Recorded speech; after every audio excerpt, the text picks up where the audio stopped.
Great. Okay, we are going to get started and people can catch up as we go. My name is Rosalie Gillis-Madden. I am the On-Farm Climate Action Fund Technical Project Manager for Perennia. In collaboration with New Brunswick Soil and Crop Improvement Association and the Prince Edward Island Federation of Agriculture, we are happy to bring you today's webinar about can cover crops be profitable for your cropping system? So there is a CCA QR code there. So all you CCAs out there, please take advantage of that, and it'll pop up again later on the screen as well.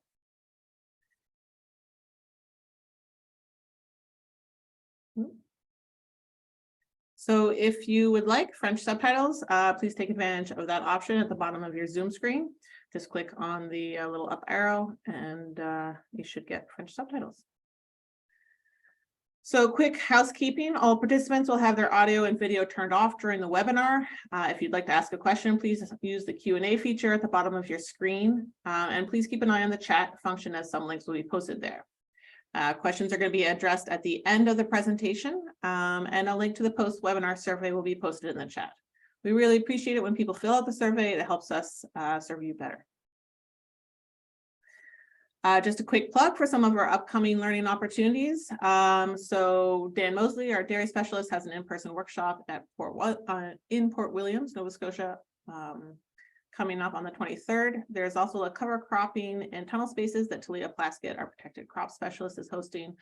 And that's like a lunch and learn, and that's with Judson Reed from Cornell University. Sunny Murray, our berry specialist, has a primer happening on March 29th. And Michelle Cortins, our tree fruit specialist, has an introduction to palm blight on the 30th. And then Hugh Liu, our wild blueberry specialist, has a deep dive into the Nova Scotia wild blueberry sector and growing degree days. And then Talia has another webinar, again with Judson Reed from Cornell, about managing nitrogen and soil-based protected crops. So this is a continuation of the February webinar that was very well received. And then our food safety team has some upcoming webinars as well. And so if you go to Perennia events, perennia.ca/events, you can find a lot of these awesome learning opportunities. And now to introduce Dr. Rob Myers. Dr. Rob Myers is the director of the Center for Regenerative Agriculture at the University of Missouri and author of the USDA-SARE report, Cover Crop Profitability. Rob's professional expertise encompasses sustainable and regenerative agriculture, soil health, conservation, and cropping system diversification. He has conducted research, education, and extension programs with many cover crops and alternative crops. He has also led or served with several national councils and task force addressing federal conservation programs and agriculture research and education programs. Thank you very much for joining us today, Rob. We're looking forward to what you have to tell us. Thanks, Rosalie. Appreciate that very much. I'll get my slides up here and we'll take it away. So as Rosalie mentioned, I'm at the University of Missouri, but I also work with a national program called the U.S. Department of Agriculture Sustainable Agriculture Research and Education Program, or SARE is the acronym it goes by. And that's a $50 million U.S. program that provides grants and outreach. Probably our most active area within all the things we fund is cover crops. We have funded over 1,000 projects on cover crops in the United States through the program. And obviously one of the perennial questions that we get is, what are the economics of cover crops? So we developed a publication on that. As Rosalie mentioned, I was the lead author on this publication. So my own background, even though it's first and foremost in agronomy, I also have worked a lot in agricultural economics of different cropping systems. And so we wanted to put out this publication to use actual farmer data. And I'm going to share quite a bit of that with you today to learn what's going on with the profitability of cover crops. So a lot of the data that we used came from a national survey that we've done with farmers on cover crops, both row crop farmers and horticulture farmers. And so I'll be sharing some information on that with you as we go through this.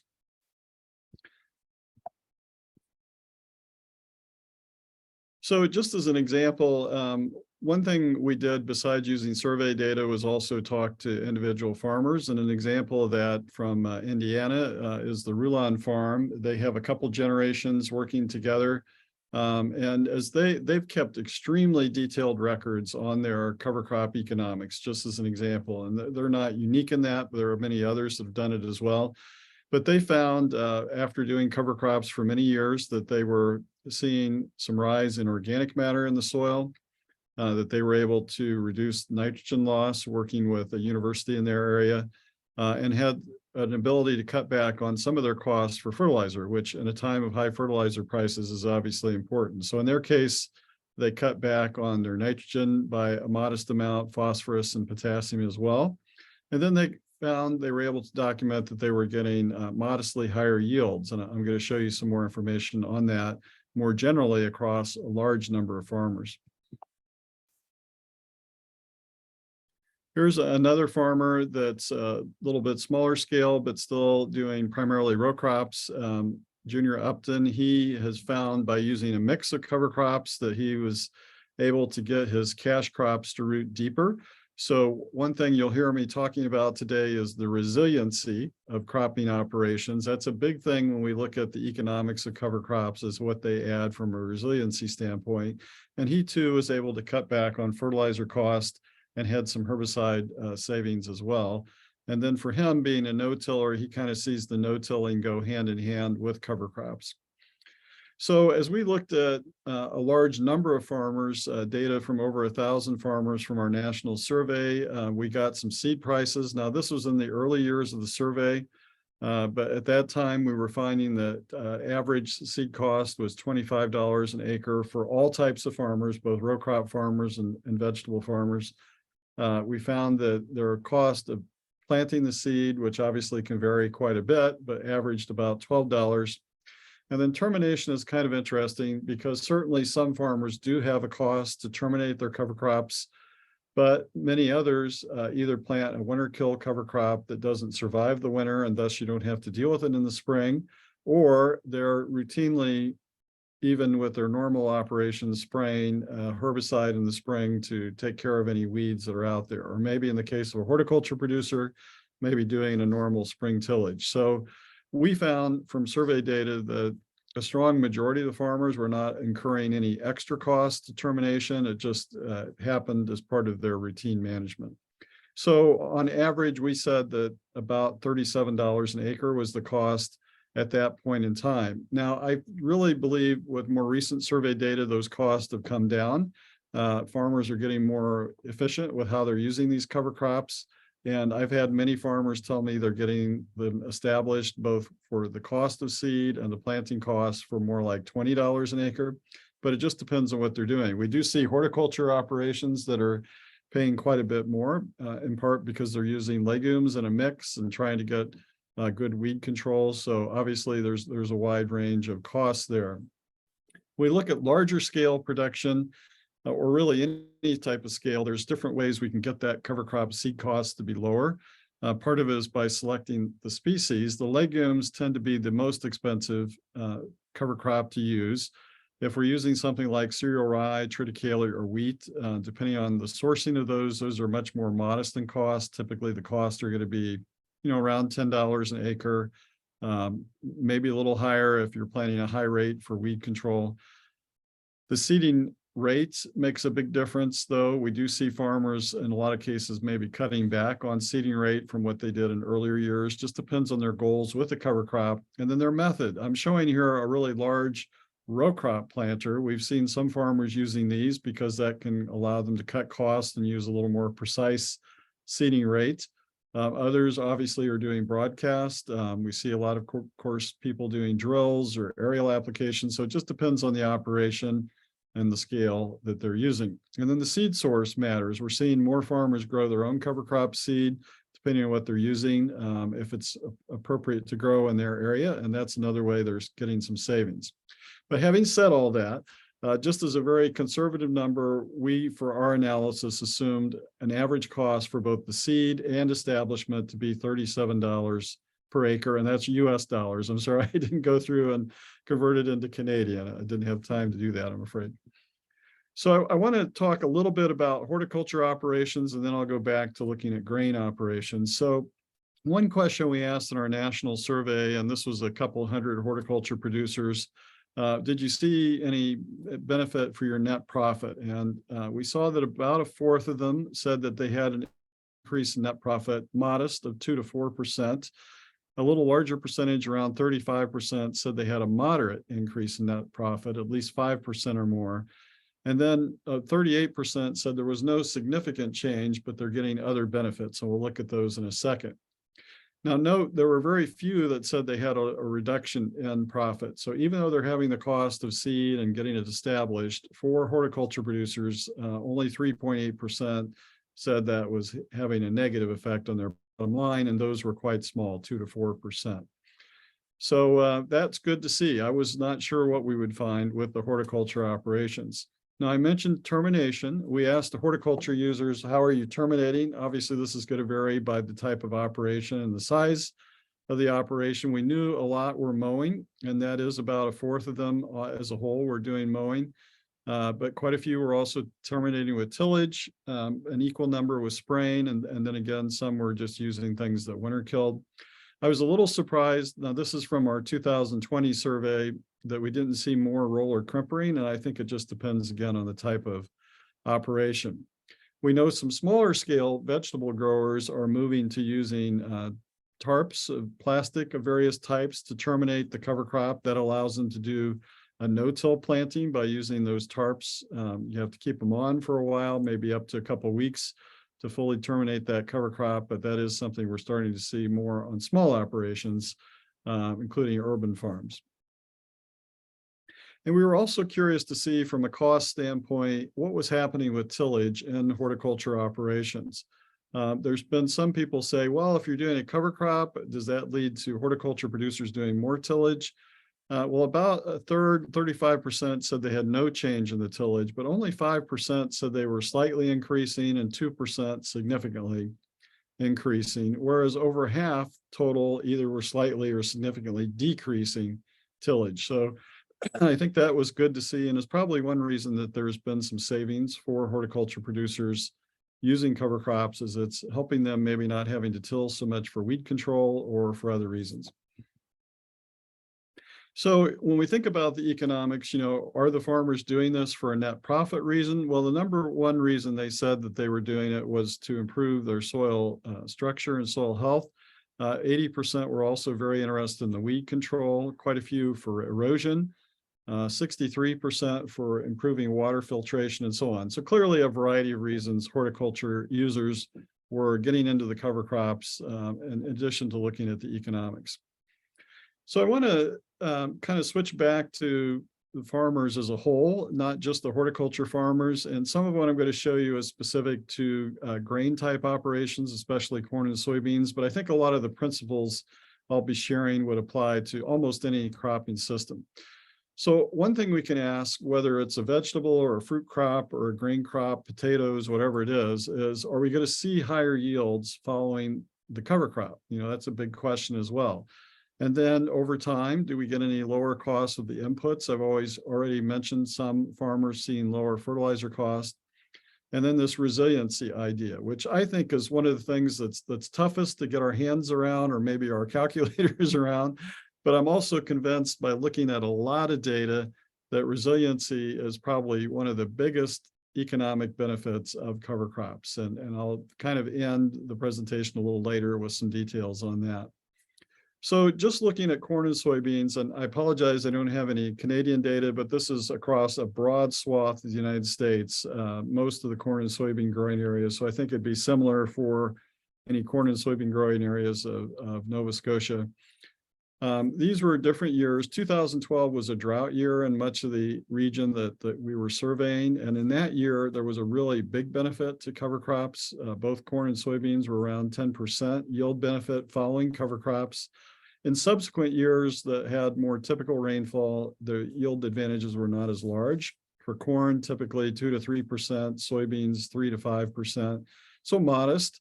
These are statistically different, significant, and I will say that what we asked farmers was to give yields only if they could provide comparable fields with comparable management and soil types. So we had typically up to 2,000 farmers filling out the survey, but about a fourth of those would actually have that comparable yield situation where they could provide a direct comparison of yields. So these figures generally represent around 500 farmers a year, providing data, again, across a broad swath of the United States. One thing we saw very clearly, and I think this would apply in any type of cropping system, is that the more years you use the cover crop, the more positive the yield response becomes. In the first year of use, in a lot of cases, there's not a big impact on yield. There might be a slight reduction or a slight increase, but it's usually going to be pretty minimal.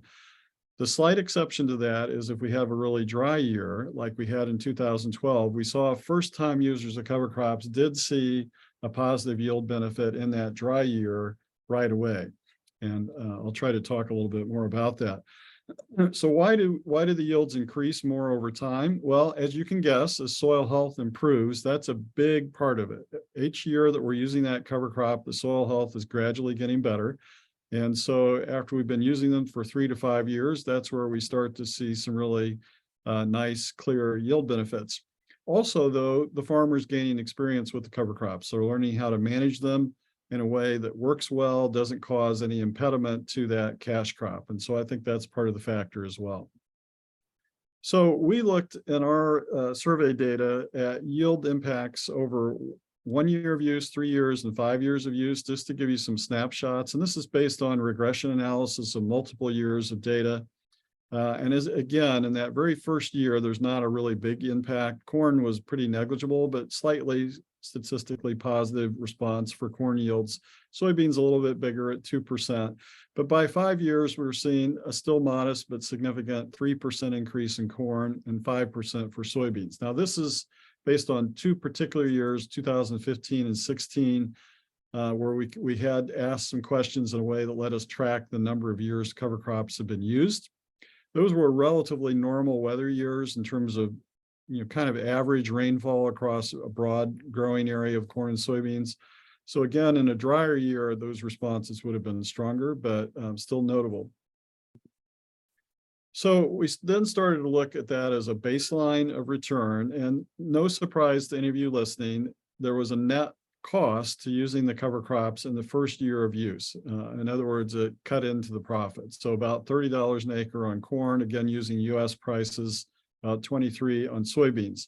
Now, these were calculations done in 2019 when corn and soybean prices were relatively low compared to where they're at now.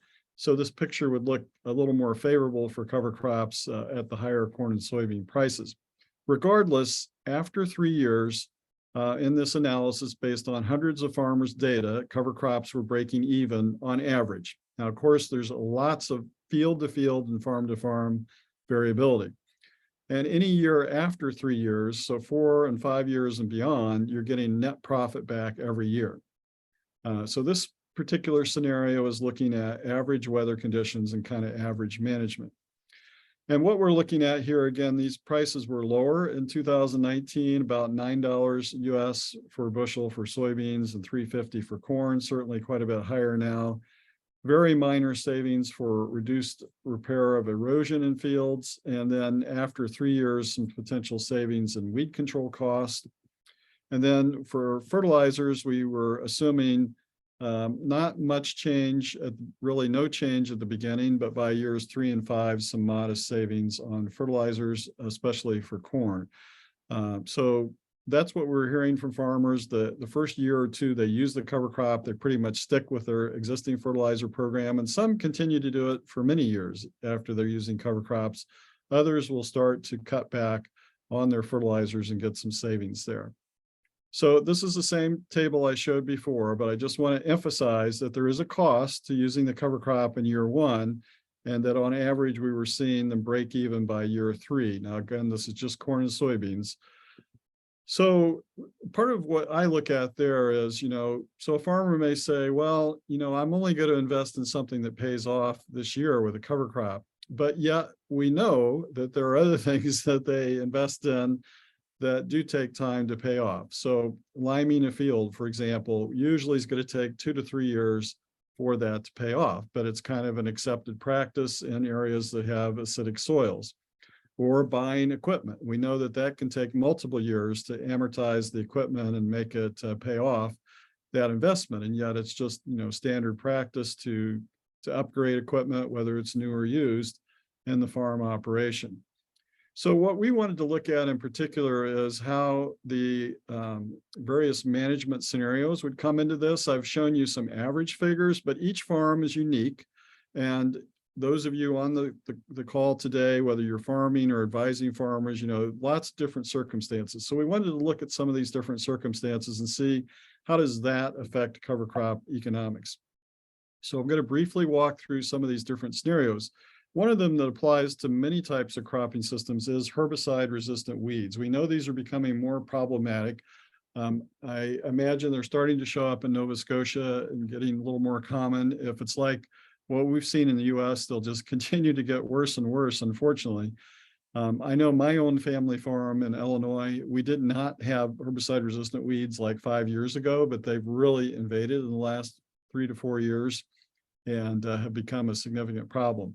So we found if you had herbicide-resistant weeds that you're trying to deal with, that's a case where cover crops can pay off more quickly. Based on what we were hearing from farmers and at the cost of herbicides and crops at that time, that there was some extra savings. Again, these are US prices, $27 an acre. That would allow the cover crops to pay off in 2 years for corn, and actually in the very first year of use for soybeans. So you might think of other operations too, like potatoes or vegetables. Do we have really troublesome weeds that cover crop can help with? And if that's the case, the economics can look a lot more favorable. We found in an earlier survey, and again, the herbicide weeds have gotten worse, but even then there were about 60% of the farmers saying that they were having herbicide-resistant weeds. And that drives the cost up. They've got to use more expensive chemistries. They maybe are putting on an extra post-emerge application and so on. So that analysis of $27 an acre savings was based on an assumption that we could get by with one post-emergent spray instead of two, which, like where I'm at in the Midwestern US, a lot of our farmers that have herbicide-resistant weeds are putting on 2 post-emerge applications to control them. And they're also using more expensive chemistry for residuals. So that's where that $27 savings came from based on 2019 US prices. What about compacted soils? We know we can get compacted soils in any type of cropping operation, whether it's row crops, vegetables, and others. And these can be a big detriment, of course, to our crop yields as we're trying to produce under different weather conditions. So if you have a larger farm, typically what you might do is pull out a big tractor and a deep subsoiling or ripping type of equipment to deal with that. Ohio State University did a multi-year study, and they found that cover crops are actually a more economically efficient way to control those compacted soils, and they provided longer-term benefits. There was less swelling of the soil back together where those subsoiling shanks had gone, maybe providing some temporary benefit, but the cover crops provided a more lasting benefit to compaction.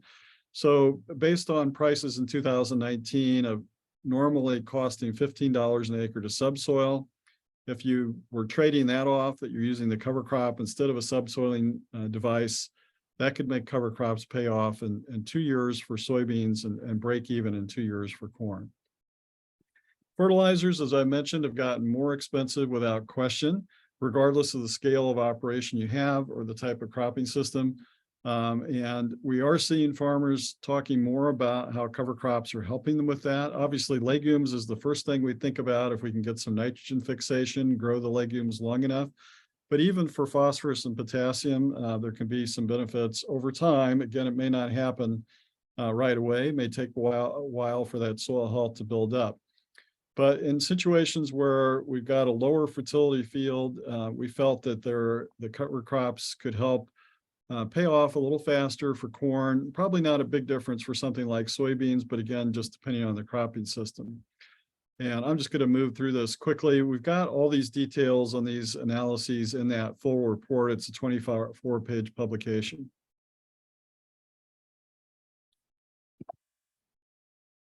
Okay. So another thing we found is often when farmers are adopting cover crops, they're also making other changes in their management.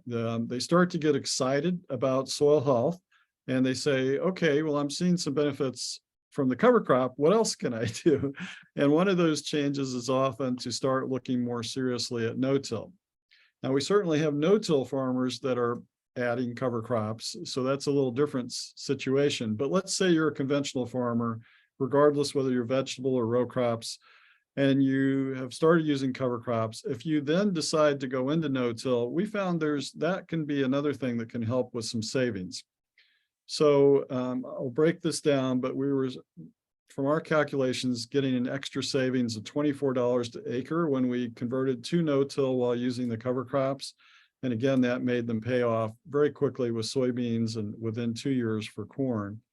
So some assumptions there are, we often feel that when we convert to no-till, regardless of crop, that we're going to maybe get a little yield dip for maybe 2 or 3 years. And probably part of that, from what we know from research, is soil compaction. It takes a while for the aggregate structure to develop in the soil, getting more organic matter and so on, and the rooting system to start to address that compaction from not doing tillage. Of course, the tillage itself can cause compaction, but we wanted to find a way to avoid that yield dip. And then also nutrient distribution is going to be a little different initially because we don't have that tillage action. So what we're finding is the cover crops, by helping right away with compaction issues, helping with redistributing nutrients, partly through earthworm action, but also mycorrhizal fungi, and we're getting more rain into the soil. All those things seem to combine to help avoid that yield dip when converting to no-till. I'm not going to say it's always going to solve that issue, but it seems to help in a lot of cases. So if we can make that switch to no-till and not have those tillage costs, such as a fall chisel operation and spring field preparation, then that's where that $24 an acre savings comes. Now, for those that have livestock or maybe have a neighbor with livestock, grazing is a really interesting economic impact. You probably have read or heard that grazing cover crops is something that can be quite profitable. And it really comes back to the fact that our normal pastures may not be as productive in late fall or early spring as the cover crops can be. So it provides a nice complementary forage opportunity to go with more permanent pastures. Now, one of the keys with grazing cover crops is to preferably use a management intensive grazing system. So we're moving those cattle to minimize trampling, get full benefit of that forage. So most often people are doing this with 1 or 2 strands of electric fencing, maybe a 2-strand around the perimeter and single strands for the paddocks. And I do run into farmers who say, well, I don't have fencing on my farm anymore, but a lot of farmers are finding success with just using the electric fencing. And then water supply is, of course, an issue. In the cooler months, cattle can actually walk pretty far. I've had cattle operators tell me they'll let their cattle walk up to a mile to get water. And the cooler months, you wouldn't want to do that in the heat of summer necessarily, but you can let them go to a water source, or more often people are bringing a water tank to a field and just having temporary water that they move for each paddock.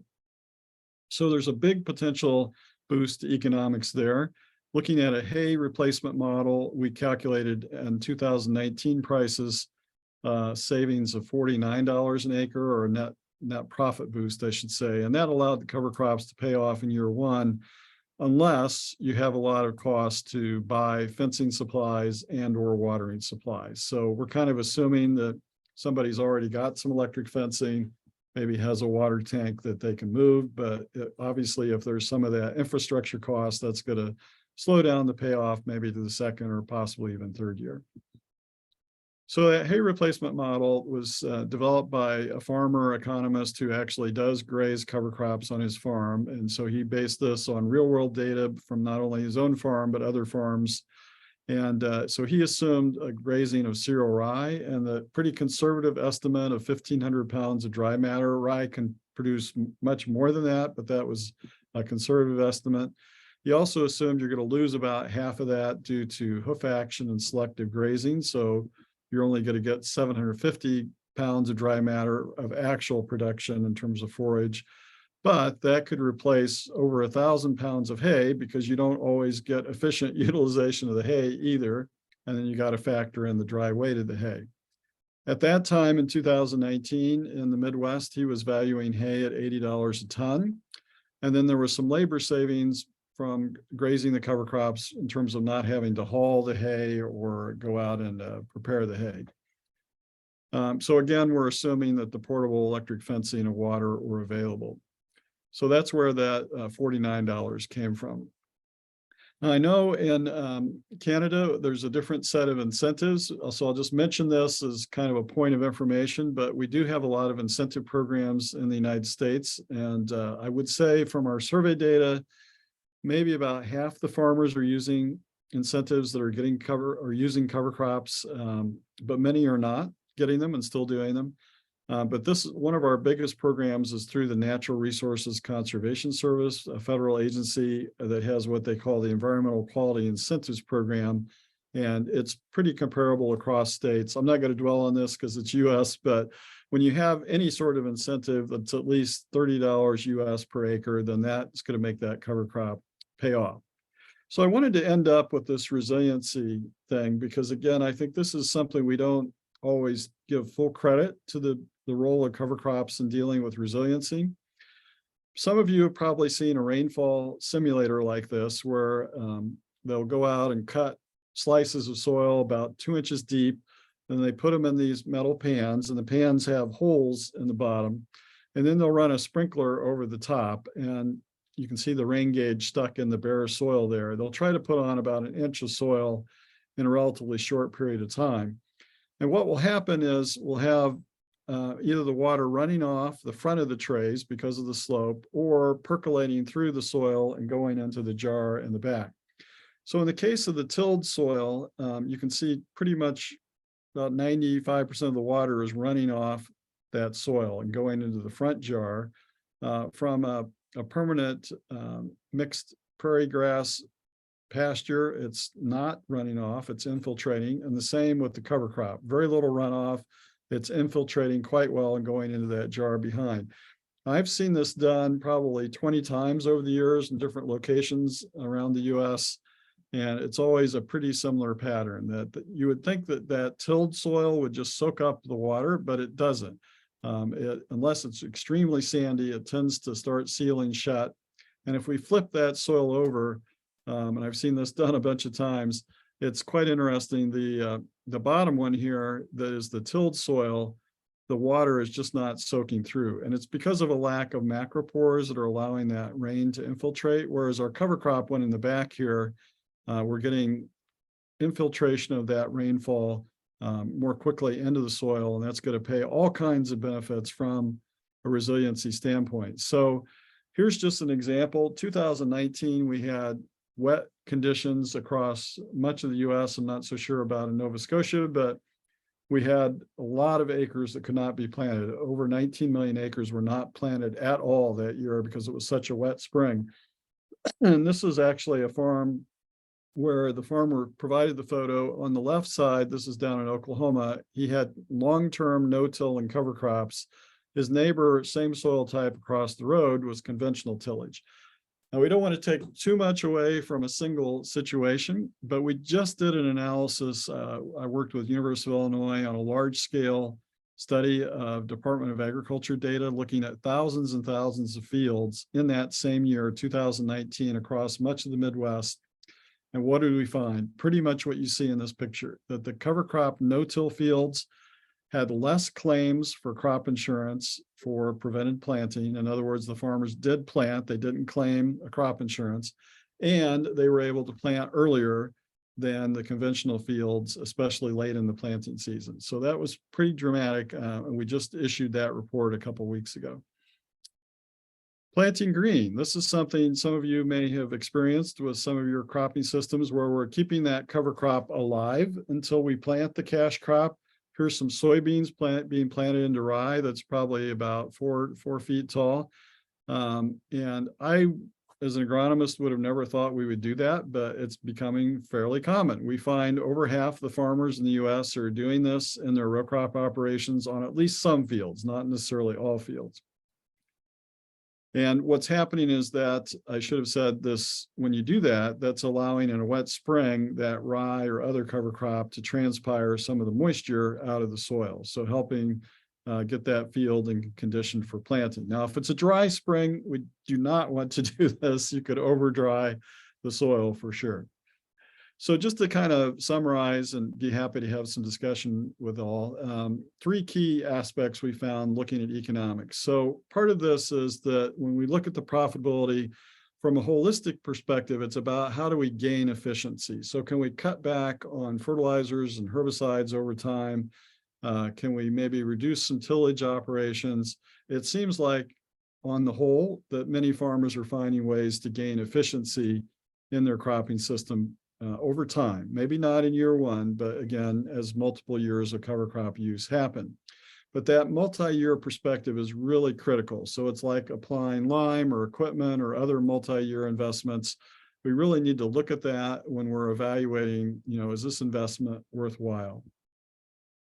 And then the third point is the one I was just kind of stressing, this resiliency idea, that the cover crops may have modest benefits for yields in a typical weather year, but if we've got a really dry year or really wet year, that's where the cover crops are going to pay big dividends.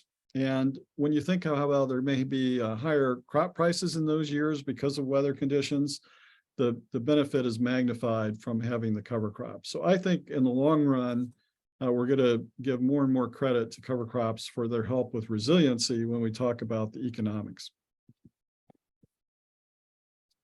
So bottom line, I think we want to value cover crops both for their immediate benefits. There are some things that they can benefit pretty quickly, but also this long-term benefits to soil health and the cropping system as a whole. And again, this publication, just look for SARE, S-A-R-E, cover crop economics. You'll find that online and you can download it, or you can order print copies for free from the SARE program. So with that, I will wrap up, Rosalie, and turn it back to you, but thanks. That was excellent, Rob. Thank you very much. Folks, please feel welcome to post your questions in the Q&A or in the chat. Sorry, the chat was disabled for most of that, my bad. I have questions for you about those incentive payments, Rob. I see that you're saying that there's more incentive payments for a multi-species mix compared to a mono species. Like, can you Yeah, it depends on the program and the region that it's being offered in, but most of the cover crop incentive programs I'm familiar with in the US, there's generally a little bit higher payment. It'll often be 10 to 20% higher for using a cover crop mixture. Sometimes you have to have at least 3 species in the mix. Other times, depending on the program, they'll pay that higher rate for 2 crops.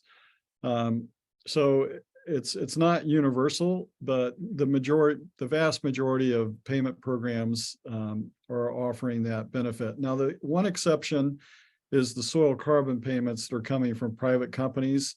I have yet to see one that pays extra for a cover crop mixture. There may be, because I don't know all of them, but there are probably 15 different soil carbon programs from private companies now. Most of them seem to just have a flat rate for any type of cover crop, and it's usually a much lower rate. It may be $5 an acre or $9 an acre, but that's sometimes those can be on top of the government payment. Oftentimes they can be. So we're seeing farmers sometimes get both a government payment and a private sector soil carbon payment. and the justification for a higher payment for those multi-species mix is because it fixes more carbon, or like, can you talk about that? Yeah, it's kind of unknown still whether multi-species mixes will sequester more carbon. I think we can imagine scenarios where they might. Certainly if somebody's like harvesting potatoes and then planting a cover crop, what we'd call a cocktail, doing 8 or 10 species, if they have a really high biomass cover crop like sorghum Sudan grass or a millet or something in there, and then they plant that in midsummer and let it grow for a really long time, that's going to produce more carbon than just planting something really late in the fall. But it may be, I think it's more the length of time that cover crop is growing and what type of cover crop. We know the grasses in general produce more soil carbon than things like the brassicas, but So why are they paying more for mixtures? I think it's other things besides soil carbon. It's also the idea that you're getting other environmental benefits. You're helping with nutrient management. If you've got a greater diversity of species in there, you get some benefits for soil health. So it's usually not for any one reason that they're paying extra for diverse mix. Great, thank you. A question just came in here on the chat. It says, have you done sensitivity analysis on the profitability / economics data? If so, was there any particular combination of cash crops, cover crops, management practices that produce the best economics? Well, of the crops, we really focused most of our analysis, as you saw, on corn and soybeans. And of those two crops, soybeans had the stronger response to cover crops, both because of a higher yield benefit and a little bit better performance for weed control. But they both have their scenarios. Like I said, if you were corn and you were going to a legume cover crop for nitrogen fixation, that's going to benefit the corn much more than it would the soybeans that fix their own nitrogen. So it just depends on which cover crops. But I think that's an interesting question, you know, which crops are going to respond the most. I think it comes back to the goals we have and how we're using that cover crop. Yeah, different cover crops for different cropping systems. There's so many different scenarios. Yeah, so it's a matter of seeing what works best for each farm system, really. I had a question about that grazing of the rye that you showed there from Alan Weber. Did he graze that rye in the fall, or was he grazing that in the spring? On their farm, they do both. Keep in mind, in Missouri, we have a relatively long growing season. We don't get our first frost until the end of October. And sitting here in, what are we, the third week of March, the grass is already starting to green up. The rye is greening up. So you could probably start grazing the rye this week or next week. If you had cattle in Missouri, that's going to be a little longer season than in your area, I realize. But many farmers, if we look more broadly at farmers grazing cover crops, they tend to graze one season or the other, depending on the cover crop they're using. So some will go in with oats in the fall and just graze them in the fall because they're going to winter kill. Others may focus more on spring grazing, and then they'll want something that overwinters and puts on a lot of spring growth, like a cereal rye. So I've seen both. And as we get a little more farther south, you see a little bit more grazing at 2 time points. Oh, okay. Dodok, are you talking about, there's a question there in the chat. Dodok, are you talking about the fall rye? He says, which period was the cover crop established in, spring and or fall, and what was the duration?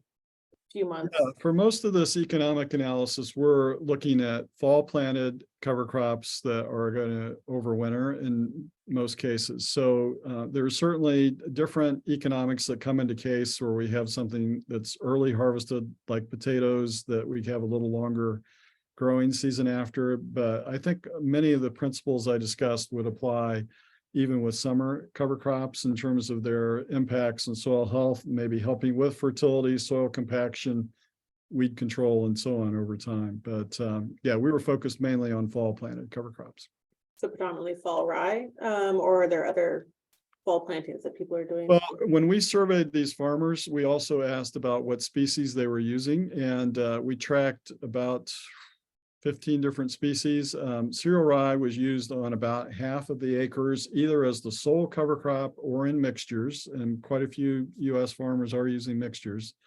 The second biggest cover crop in the U.S. would have been, let me think, I think it was radishes, and then we had crimson clover was the biggest legume that was used. Winter wheat is another popular one. Triticale is pretty popular. So there's a lot of diversity depending on the area and to what extent people are using mixes. But so the survey and economic data is based on all of those cover crops. It's the farmers we weren't looking exclusively at rye, although that would be the most common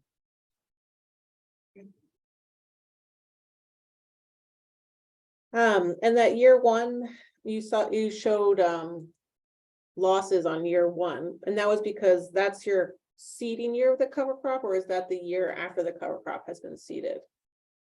It would be the the whole cycle. So you're seeding the cover crop and then going to the cash crop. If it's a winter cover crop, the next summer going to that cash crop. It's the loss on that cash crop the summer after you've had a cover crop. So and it's because of both the cost of the seed and the cost of getting it established, and matched with the fact you're not getting much of a yield impact that first year, and probably not a whole lot of savings on input costs that first year. So we're just trying to be very transparent that that first year you use it, you're going to have to pay a little bit, but that's where these incentives come in. We see so many groups offering incentives now because they're recognizing there is that transition period. And so for the farmer that's hesitating a little with cover crops, you know, oh, I don't know if I can afford it this year, I would say there's never, I can't speak to Nova Scotia, but at least in the United States, there's never been more incentive funding available from both the private and government sector. And I suspect that's the case in your area too. So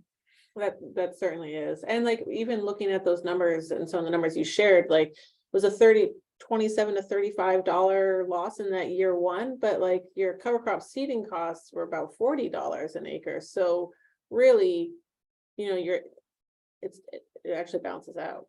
You're starting to get some small benefits in year one, just, you know, very slight yield improvements, maybe a little bit of savings, like I said, on erosion. You're not having to go out and do extra tillage to repair erosion, depending on the situation. So yeah, I think if the one takeaway I would hope people got today is that although we can provide these averages like I did, that each field and farm is different, and there are ways that the cover crops can pay off pretty quickly, as I was trying to show, as long as you're targeting it to what you need. So if you have a big need for better weed control and you have a cover crop system that helps address that need, then they're going to pay off for you more quickly. Yeah, yeah. And like, so you had a couple of scenarios where somebody was reporting like 2 to 3% loss in yield from using cover crops. And it was a very small percentage of people who were saying that. What would be your impressions of why they were losing yield? Yeah, in the US, with row crops, the most common yield loss happens with corn after cereal rye, and it can happen with other winter cereals too. And what's happening is that the cereal rye or other winter cereal, if it gets too big in the spring, starts tying up nitrogen, and that gets our corn crop off to a slower start because it's nitrogen deficient. So how do we deal with that? There's two approaches that both can work. One is to just terminate that winter cereal early so that it doesn't have time to get big enough to tie up a lot of nitrogen. That works pretty well. The other approach, if you do want to let it grow longer for weed control or other reasons, is to add some supplemental nitrogen right at the time of planting the corn. So the best is to use like a 2x2 applicator where you're putting a little fertilizer a couple inches away from that corn seedling row, but not everybody has that. So broadcasting a band over the row, or even just broadcasting 30 or 40 pounds over the field at the time of corn seeding, can help address that nitrogen tie-up. So, but that is where we see the most common yield losses, is corn after cereal rye or other winter cereals. Now, soybeans after cereal rye, because the nitrogen isn't an issue, very seldom do we have a yield loss. Well, I shouldn't say very seldom. The only reason you get a yield loss with soybeans after cereal rye is if the termination timing doesn't work with the weather. So for example, let's say you let the rye get 2 or 3 feet tall. You're not quite ready to plant the soybeans, but you go ahead and spray the rye.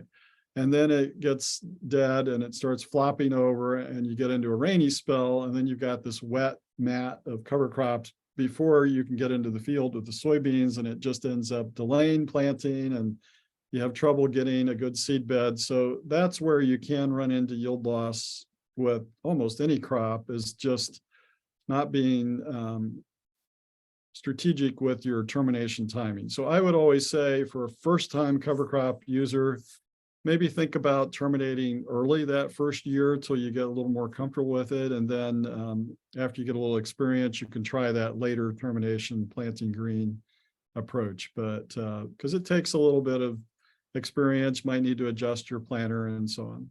Yeah, that's great advice. That's great advice. Generally speaking, what is the adoption rate among producers that you're working with in your area? Like how many of them are cover cropping? You know, it's interesting. I probably have the office in the US that looks the most at cover crop acres, and we've looked at this in a lot of different ways. In the US as a whole, we have about 20 million acres of cover crops being grown on a row crop base of about 270 million acres. If you added vegetables, obviously it'd be a little larger.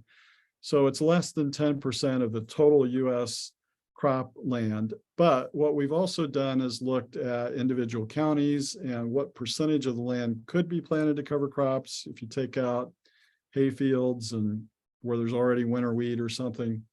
And we find there are a lot of areas in the United States, especially in the eastern part of the country, where adoption is half of a county. In other words, half of the acres are planted to cover crops. And it's not just like Maryland. A lot of people say, well, Maryland is really big because of the Chesapeake Bay and stuff. But even in my state, Missouri, although adoption as a whole is about 10%, we have a couple counties in our state. And a county in our area might be like 1,000 square miles. So that are 30% adoption. And so why is it different? That one area will be higher. What we find the most common factor is if there is somebody that is doing a good education program in that area, whether it's a farmer that's sharing their experiences or a conservation agent or somebody that's doing outreach programs, that can make a big difference to adoption over time. Maybe not the first year you do that program, but the thing I have learned from looking at all that data is I run into farmers that say, well, cover crops work over there, but they don't work where I'm at. I hear that all the time. But we find high adoption levels in almost every region of the United States in some areas. And so it can be done. It's just people have to figure out what works for them. I always say, talk to another farmer in your area that's having success, whether you're a farmer yourself or a farm advisor, because there are a lot of them that have figured out how to do it well from experience. And that's the best place to get information. That's excellent. That's great insight. Yeah. Another question here, does grazing of cover crops have any effect on soil health / biology as opposed to not using animals with the cover crops? Yeah, that's a really interesting question. We think that it does, that the manure, urine, and saliva of a grazing animal stimulates the soil biology to improve soil health faster than if you're not grazing that cover crop. Now, I would like to see more data on that, but I've seen enough to make me believe that it often happens. And I think if we think kind of holistically, if we think how our soils evolved, they evolved with herbivores, right? Whether it was a prairie or a forested soil, there were herbivores in that system. So those microbes were used to the impact of animals that were moving through, depositing manure, urine, and saliva.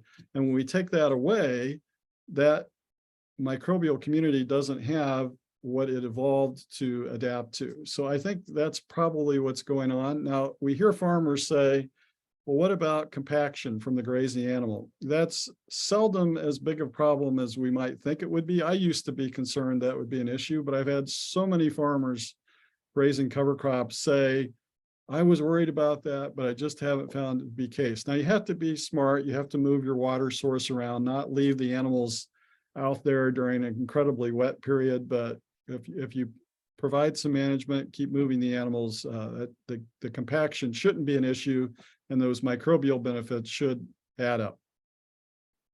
That's great. Yeah, that's what I see too, is that improvements in soil health with having animals there grazing that cover crop, leaps and bounds in improving your soil health. I have a personal question here. How did you get farmers to fill out your survey? Well, we send it to a lot of farmers, and we do offer a gift card that seems to help some, but I think it's also just that the cover crop farmers are interested in sharing their experience. What we have more trouble is getting the farmers not using cover crops to talk about why they're not using them. But we have gotten hundreds of farmers not using them to give us some feedback on the surveys. So yeah, I don't know. We just send it out to a lot of people, and we get a fair number to respond, but there's no magic to it. And speaking of which, Lindsay has just posted the post-workshop survey in the chat. Thanks very much for that, Lindsay. If other folks have any more questions, we've got about 5 minutes left in today's session. So please ask your burning questions.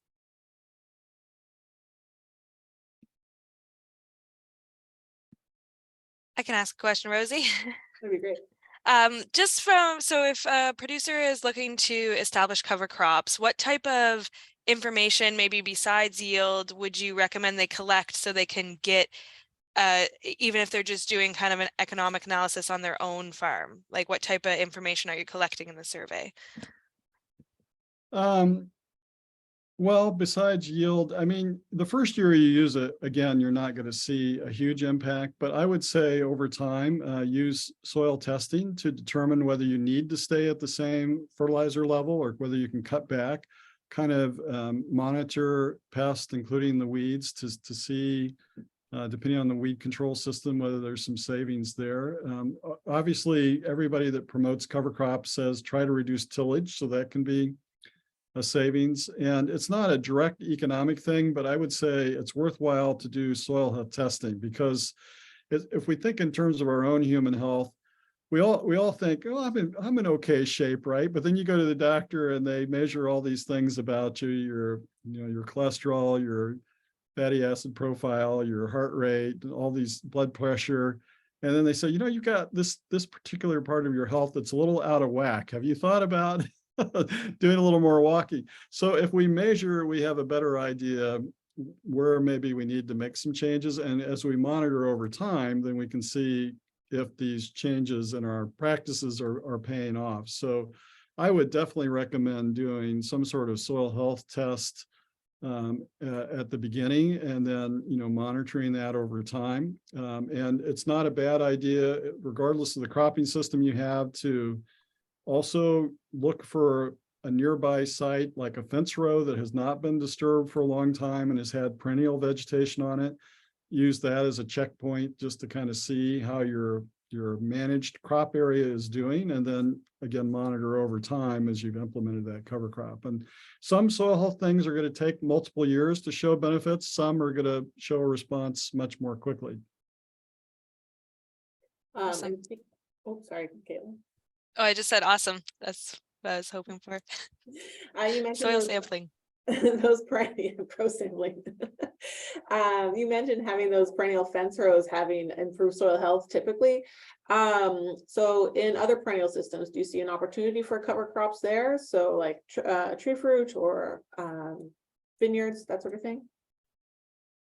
Definitely. And the thing I would stress in those systems is if we can get some biodiversity in there, that's a benefit. So using a non-native grass that we can just mow is better than having bare soil. But if we can get some mixed species in there, including some natives, that's going to pay off more. And also manage those so that we get some flowering, so that there's more opportunity for beneficial insect habitat, pollinators. Rather than just keeping that cover continually mowed, it's also how you manage that cover in those perennial systems. Yeah, that's great. Well, thank you very much. I'm going to reshare my screen here, maybe, so that the QR code for those who may have missed it. Oh, for the love of Pete, sharing my screen. You'd think I would be good at this by now. There it is. So the QR code is there for those who missed it early on. And a big thank you, Rob. That was awesome. I learned a whole bunch. I know other people did too. Thank you so much for taking You're welcome. Join us. All right. And with that, we'll end today's webinar.